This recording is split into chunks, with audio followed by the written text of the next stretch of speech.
네, 이번 시간은 국경 없는 열정, 전 세계 취업문을 활짝 열고 있는 청년들을 위해 마련된 시간입니다. 세계로 가는 취업, K무브 다시 만난 세계 시간입니다. 네, 해외 취업 이분과 함께라면 어렵지 않습니다. 글로벌 잡센터 박창규 대표님과 함께합니다. 어서 오십시오. 박 대표님. 네, 안녕하세요.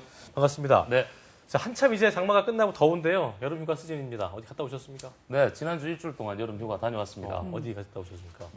오전에는 육아. 오후에는 우리 글로벌 잡센터 대구센터에서 그러셨군요. 네, 우리 청년들과 일주일 내도록 보냈습니다. 그랬군요. 네, 아, 휴가 알차게 기간에도 뭐, 육아와 육아도 하시고 청년들, 예. 또 열일하셨는데요. 그래요. 내년에는 또 아이들과 함께 꼭 좋은 곳으로 또 휴가 다녀오셨으면 좋겠습니다. 네, 저도 그런 바람입니다, 저의.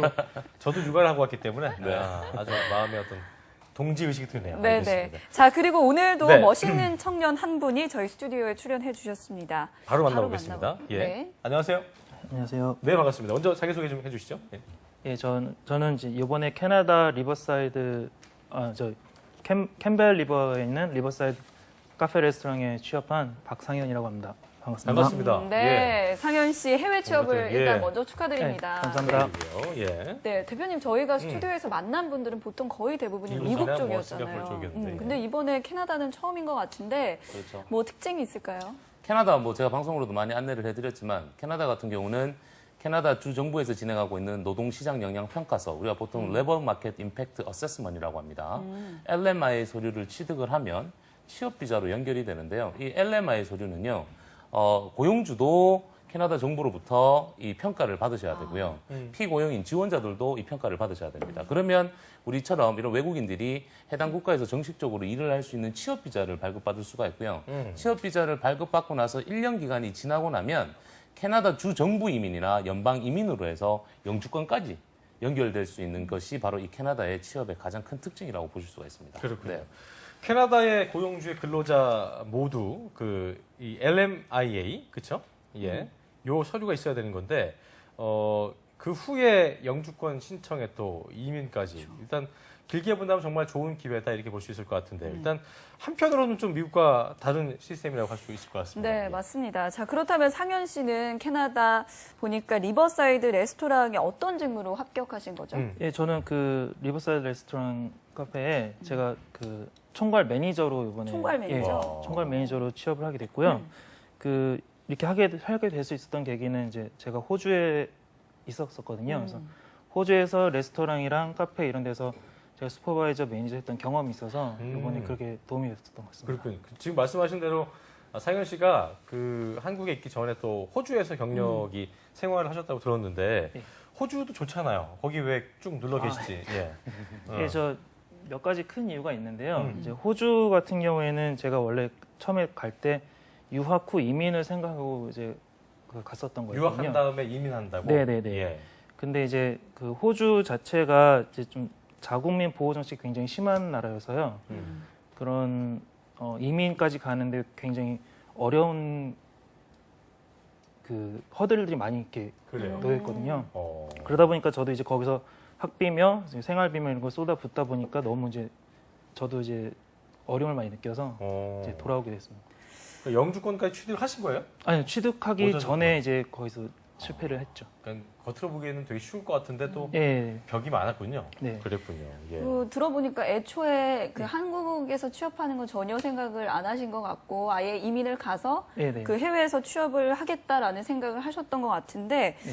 뭐 호주에서 다시 한국으로 돌아오셔서 또 캐나다 취업에 도전하게 된 계기가 있을까요? 예, 그 제가 한국에 와서도 이제 여기서 일을 하면서 이제 저도 이제 자리를 잡아야 되고 하니까 저도 일을 하면서 이제 저 결혼도 생각을 했었거든요.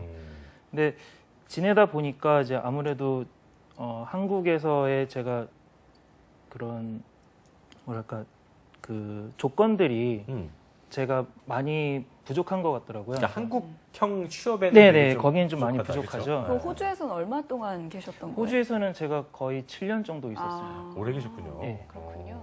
네, 그러다 보니까 아무래도 제가 저만 열심히 잘 하면은 저만 능력이 된다라고 하면은 기회가 좀 더 있을 수 있는 해외 쪽으로 이제 눈길을 돌리게 됐고요. 그러다가 이제 대표님이 하시는 어떻게 방송, 보셨어요? 아, 방송 보신 거예요? 네네, 방송을 어떻게? 보게 돼서요. 저정보 보셨나요? 네네. 어. 또 직업 저 방송 이렇게 채널 돌리다 본 거예요? 아니요, 저 또 이제 제 친구가 찾아보다가 추천을 해서 이렇게 이걸 보게 됐거든요. 아. 예, 그래서 이제 이 방송 보고 대표님께 정말 무작정 찾아가서 진짜. 예, 이렇게 됐습니다. 어떻게 보면 한 사람의 인생이 걸려 있을 수 있는 그런 부분이었는데 그러니까요. 대표님 앞으로 방송을 더 열심히 하셔야겠습니다. 아니요, 그만요. 그렇습니다. 아니 우리 그 상현 씨하고요 참 재밌는 네. 일이 무작정 찾아오셨어요. 예, 뭐 저희 센터에 오셨는데 그 상현 씨하고 이제 두 부부분이 오셨어요. 오셨는데 두 부부가 오셨어요. 상현 씨는 아직 결혼을 안 하셨는데 이제 곧 결혼을 하실 분이고 이제 상현 씨하고 예. 앤드 예, 그 부부가 그러니까 그 다섯 또 커플이 명. 같이 같이? 오신 거예요. 어. 커플이 오셨는데 이 여자분들끼리 이 캐나다 취업을 가기 위해서 해외 취업을 가기 위해서 온 데를 다 다니셨던 거예요. 그러시다가 우연치 않게 우리 한국 직업 방송을 보신 거예요. 우리 잡정보 센터를 보신 거예요. 그렇군요. 예, 보시고 저희 센터에 오셔서 이제 일이 진행이 된 거죠. 어쨌든 저희가 하는 일이 큰 것 같습니다. 저희도 더 열심히 할 것을 뿌듯하네요. 네. 약속드리겠습니다. 아니 근데 어쨌든 이렇게 예. 상현 씨 경우처럼 아무래도 해외 취업을 하게 되면 저희가 걱정되는 게 현지 생활 부분, 급여나 뭐 이런 것들이 또 그거 굉장히 중요하죠. 중요하잖아요. 예. 중요하죠. 아주 중요합니다. 근데 네. 이제 상현 씨가 요번에 들어가는 리버사이드 카페 레스토랑에서 받는 급여는 좀 어느 정도인가요? 그렇습니다. 지금 우리 상현 씨가 가는 곳은 캐나다 BC주에 있는 캠벨이라는 지역입니다. 캠벨. 캠벨입니다. 캠벨. 근데 저희가 캔버라라고 보통 이야기하는 게 캠벨 지역은 관광 지역이고요. 캠벨 리버사이드라는 지역이에요. 그래서 이걸 이제 그냥 줄여서 현지에서 그냥 캔베라 뭐 이렇게 얘기를 하는데 지금 우리 상현 씨 같은 경우는 해외 취업에 첫 성공을 하셨는데요. 시간당 급여가 17불부터 스타트를 하고요. 계산을 하면 연봉으로 한 4천만 원 정도. 4천만 원. 네, 4천만 괜찮은 원 건데요. 정도 하는데 글쎄요, 뭐 한국에서 이제 4천만 원 정도면 초기 뭐 생활하는데 괜찮죠. 크게 뭐 나쁘지 뭐 않을 문제는 것 없을 것 같습니다. 같습니다. 어쨌든 네, 네. 대졸 초임 연봉 평균이 뭐 3,800 정도라고 알고 있기 때문에 네. 한국에서 연봉 4천만 원이면 뭐 굉장히 좀 훌륭한 편인 건데 일단 대표님 이게 보니까 그 캐나다의 의식주 비용 같은 게 있잖아요. 대체로 어때요? 그러니까 그렇죠. 이 돈으로 한국에서는 괜찮은 편이지만 캐나다에서 어떤지. 한국에서 뭐 적으면 적고 많으면 많을 수 있는데 북미권의 가장 큰 특징이 우리 이제 해외 쪽 준비하시는 분들이 가장 선호하는 국가가 이제 미국, 캐나다 이쪽으로 나가는데요. 북미권의 가장 큰 특징이요. 의식주 비용이 아주 싸요. 예, 뭐 먹고 생활하는 비용은 싼데 뭐 교육 비용이라든지 이런 비용들이 이제 만만치가 않죠. 근데 포인트는 뭐냐면 지금은 연봉이 4천 정도겠지만 이제 나중에 또 점점 바뀌는 올라가겠죠. 점점 올라가는 이 시스템을 국내보다 해외가 더 많이 가지고 있다라는 게 장점이죠. 네. 네, 연봉도 지금도 훌륭한데 나중에 되면 또 올라갈 거고 또 의식주 비용도 저렴해서 좀 큰 장점인 것 같습니다. 네, 그렇죠. 또 다른 장점이 있다면 뭐가 있을까요? 제일 크죠. 뭐 캐나다는 제가 방송으로 안내해드렸지만 제 친구들도 많이 가 있는데 처음에 갈 때 다 우리 상현 씨처럼 이 정도의 연봉 수준으로 갑니다. 근데 캐나다는 뭐라 그랬죠? LMIA를 서류를 받고 나서 취업 비자 받고 1년이 지나고 나면 영주권 신청을 하거든요. 그다음에 이제 통상적으로 사람마다 개인마다 좀 틀린데 영주권 신청하고 나서 8개월에서 13개월 뒤에면 영주권자가 됩니다. 그러면 이제 영주권자로 돼버리니까 내 연봉이 자연스럽게 오를 수밖에 없는 거죠. 이건 미국도 똑같습니다.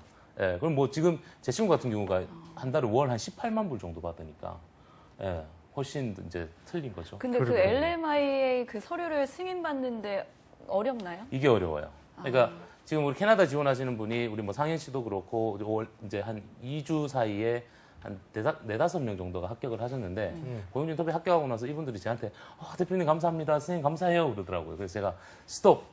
지금은 감사하다라고 얘기하지 말라고 했어요. LMI를 받는 받는 게 다음에 중요해요. 그쵸. 예, 고용주를 선정하는 게 중요한 게 아니라 캐나다는 이 LMI 서류를 받는 게 가장 제일 중요합니다. 그래서 LMI 서류 준비하는데 이제 또 많은 시간을 들여야 될 것 같습니다. 그래요, 네. 알겠습니다. 어쨌든 뭐 상현 씨도 이 부분을 잘 준비해야 될 텐데 취업도 목표였겠지만 아까도 말씀하셨지만 아직 싱글이셔서 네. 어쨌든 그 결혼도 고민을 하셔야 될 테고 네네. 그렇기 때문에 이민도 좀 생각을 하신 것 같아요. 네. 그쪽에서. 예. 제 솔직히 이쪽 캐나다 준비하는 것도 이제 해외를 나가는 것 준비한 것도 저 이제 제 지금 여자친구와 결혼 그리고 나중에 갖게 될 아이들을 생각을 해서 여자친구 있으신 거죠 지금요? 네네네. 그러시군요. 네. 그까지 생각을 해서 아무래도 그 좀 더 기회가 많은 그쪽으로 이제 좀 제가 결정을 하게 된 거고요. 그러게요. 그래서 도전을 하게 된 거죠. 가서 일을 하면서 결혼하고 나서 이제 애를 낳게 되면 거기서 이제 시민권자 되는 시민권자가 거죠. 되죠. 그러니까 그런 부분도 좋은 점이 그럼 그분과 네. 이번에 함께 가시는 건가요? 예, 저 갈 때 이제 같이 가려고 결혼을 준비 중입니다. 하고 갑니까? 그러면? 아무래도 그렇게 해야 될 것 같아요. 그러니까요. 어. 알겠습니다. 좋으시겠네요. 미리 축하드립니다. 아, 감사합니다. 호주는 혼자였지만 캐나다는 네. 둘이 가기 때문에 또 그쵸. 예. 상당히 또 좋으시겠네요. 남다른 알겠습니다. 의미가 있네요. 자, 어쨌든 뭐 그 보니까 미혼이신데 아까도 저희가 나이를 주고받은 적이 있었는데 한국 나이로 39세시죠? 예, 39. 어쨌든 뭐 결혼도 하신다고 하고 네. 어쨌든 이게 잡정부 센터를 보신 다음에 캐나다 취업에 성공도 하고 이민도 바라보면서 그곳에서 가족 계획까지 좀 하고 계시기 때문에 어떻게 보면 우리가 없었다면 상현 씨의 인생은 또 모르는 거예요. 어떻게 될지. 예. 그렇지 않습니까? 예. 네, 좀 저도 이제 예. 이 방송을 우연찮게 또 이제 친구를 통해서 이렇게 접하고 이제 여기까지 흘러오게 됐는데 저도 다시 한번 생각해 보면은 되게 어떻게 그런 큰 우연이 필연이었죠. 예, 어떻게 보면 또 필연인 것 같기도 하고. 예. 여기 안 봤으면은 한국에서 일하진 않았을 거 아니에요. 어떻게든 외국으로 가려고 했겠죠? 그게 그냥 좀 늦어지거나 그랬겠죠. 그쵸. 예. 그 시간이 좀 대표님 만나서 미뤄진다거나. 좀 굉장히 슈퍼맨을 많이- 만나서 그쵸. 아주 뭐 일사천리 아, 일처리 잘 됐다 이렇게 볼 수 있을 것 제가 다 같습니다. 기분이 좋습니다. 그러니까요. 근데 그러고 보니까 예전에 박 대표님께서 캐나다 관련해서 안내해 주실 때 미혼 여성이나 아니면 자녀 교육에 대해서 고려를 하고 있다면 좋다고 캐나다로 하셨죠. 가라라고 예. 말씀을 해주셨던 게 기억나거든요. 그렇습니다. 우리 지금 대한민국 정부에서 지원하고 있는 우리 K-무브 정부 지원 제도로 본다라고 했을 때 해외 취업 유망 10개국 국가 중에서 캐나다는 제외되어 있습니다. 이유는 제가 몇 번 안내를 해드렸지만 캐나다는 똑같은 미국으로 연결되는 북미권이겠지만 미국과 다르게 이런 산업 직종이 많이 발달되어 있지 않습니다. 그러다 보니까 우리 취업을 목적으로 두고 가는 것보다는 좀 이민을 목적으로 두고 가는 게 이 캐나다의 가장 큰 특징이고요. 아직도 캐나다에 우리 많은 청년들이 어학연수나 글로벌 인턴십 그리고 워킹 할리데이 등을 통해서 캐나다에서 얻어올 수 있는 장점들이 많은데요. 여기서 조금만 내가 시각을 전환을 시켜버리면 캐나다에서 취업과 영주권까지 두 마리 토끼를 한꺼번에 잡을 수 있는 기회가 있다는 것도 하나의 캐나다의 큰 특징이라고 보실 수가 있습니다. 네. 자, 오늘 출연해주신 우리 상현 씨가 그 방송을 보는 많은 분들에게 일단 특히나 나이 때문에 조금 좀 그 해외 취업이 두려워하셨던 분들한테는 상당히 큰 희망이자 또 영향을 주지 않을까 생각이 드는데요. 해외 취업에 꼭 나이가 중요한 거 아닌가 봐요. 그렇죠. 꼭 나이가 그렇게 중요한 건 아닙니다. 근데 이제 그 나이에 따라서 국가마다 비자를 받을 수 있는 이제 제도가 있기 때문에 예를 들어 그래도 어린 게 좀 더 중요하긴 하죠. 미국 더 같은 유리하죠. 경우는 중장년층들이 취업을 하기에는 어렵습니다. 어렵군요. 미국, 싱가포르 이런 쪽은 어렵고요. 아무래도 이제 캐나다 같은 경우는 영주권을 바라보고 이민까지 가기 때문에 좀 실무 경험이 있거나 경력이 있으신 분들을 선호할 수밖에 없습니다. 그래서 조금 중장년층들 같은 경우는 캐나다로 제가 좀 많이 권유해 드리는 편이고요. 지금 캐나다를 관심을 가지시는 분들이 워낙 많으십니다. 그 중에 거의 대부분이 중장년층들이에요. 그렇군요. 근데 그분들 같은 경우는 지금 한국에서 하고 있는 걸 다 이제 포기를 하고 가셔야 되기 때문에 고민이 아주 많으실 새로운 겁니다. 도전이기 때문에 그럼요. 네, 고민이 그렇습니다. 정말 갈까 말까 하는 고민이 계속 맞습니다. 하면서 네, 될 것 네. 같아요. 네, 네, 그렇습니다. 그러니까요. 네. 근데 제가 듣기로는 옛날 또 해외 취업과 또 지금 현재 해외 취업이 좀 다른 부분이 있다면서요? 그렇죠. 지금 제가 지금 15년째, 올해 지금 15년째 일을 하고 있는데요. 과거 뭐 2010년도 전까지만 하더라도 해외 취업은요, 거의 60, 70%가 이런 경력자들이 거의 대부분 손해는 게 케이스입니다. 대학교를 졸업하고 1년에서 5년 정도의 경험이 있으신 분들이 좀 국내가 아니라 해외에서 조금 더 새로운 길을 만들고자 도전하시는 분들이 많으셨는데 네. 아무래도 국내 취업 시장이 조금 변경이 되거나 뭐 직무 중심의 채용, 글로벌 역량을 선호하다 보니까 지금은 이제 20대 청년들, 10대 고등학생들까지 해외 취업에 관심을 가지고 있는 편이죠. 그래요. 네. 알겠습니다. 일단 아무래도 아까도 말씀드렸습니다만 20대에 비해서는 쉽게 도전하기 쉽지 않은 나이 때이기 때문에 어쨌든 몇 년 근무하다가 돌아와서 그걸 경험 삼아 국내 취업에 유리하게 활용하는 게 아니기 때문에 더 또 어려울 수 있는데 중장년층들이 상현 씨의 사례를 보고 나서 나도 저렇게 잘 풀릴 수 있을까 하는 분들이 분명히 지금 이 순간도 계실 수 있을 거예요. 어쨌든 구체적으로 얘기를 좀 해주시면 좋을 것 같은데 어떻게 생각하셨는지. 그렇습니다. 우리 상현 씨 같은 경우는 호주에서 7년 6개월을 정말 생활을 했는데요. 뭐 속히 제가 뭐 나쁘게 말씀을 드리면 호주에서 안 해본 일이 없을 정도로 우리 상현 씨가 고생을 너무 많이 하셨어요. 근데 2017년도 4월 달부터 호주 정부에서 자국민 보호 정책으로 호주 전문직 정식 취업 비자인 457 비자가 폐지가 돼 버렸습니다.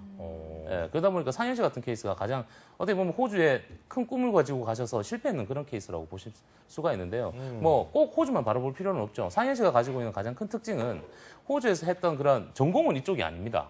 예, 슈퍼바이저나 레스토랑 매니저가 되는 게 전공이 아닌데 상현 씨는 호주에서 약 7년 동안 그쪽 특정 실무 관련들 경험들이 있으니까 그런 실무 경험들을 잘 활용을 해서 조금 더 쉽게 갈 수 있는 캐나다로 접근했다고 보실 수가 있습니다. 그렇군요. 네. 네, 끝으로 상현 씨가 상현 씨처럼 해외 취업에 도전하는 학생들을 위해서 한 말씀 해주시죠. 네, 예. 이걸 보시면서 예. 제가 호주에서 7년 반, 아까 말씀하신 대로 7년 반 정도 이렇게 유학 이민을 생각해서 생활해 봤었는데, 거기 있으면서 많은 친구들 많이 봤습니다. 워킹 홀리데이로 와서 거기서 일을 하고 또 유학도 와서 또 일하고 뭐 그런 사람들 많이 봤는데, 호주 같은 경우에는 제가 경험해 본 바 굉장히 많이 닫혀 있었던 상황이었어요. 뭐 지금 물론 아예 닫혀버린 상황이지만, 그러니까 그런 미래를 생각해 본다면은 그런 어려운 환경보다는 일단은 조금 더 가능성 있는 데를 찾아서 열어보는 게, 두드려보는 게 더 좋지 않을까 생각합니다. 그래요. 어쨌든 이제 가실 텐데 캐나다 생활 아무쪼록 잘 하시길 네, 감사합니다. 바라겠습니다. 화이팅 하겠습니다. 네, 감사합니다. 화이팅. 네. 네, 지금까지 박창규 대표님과 그리고 해외 취업에 성공한 박상현 씨와 함께했습니다. 두 분 고맙습니다. 고맙습니다. 네, 잡정센터 1부, 2부 다 마치겠습니다. 내일도 하반기 대규 공채 특집 여름날의 기적 시즌2는 계속됩니다. 네, 문과생들이 가장 가고 싶어하는 기업이죠. CJ그룹의 하반기 공채 합격 전략 기대해 주시고요. 네. 저희는 내일 오전 10시에 웃는 얼굴로 다시 찾아오겠습니다. 시청해 주신 여러분 고맙습니다. 고맙습니다.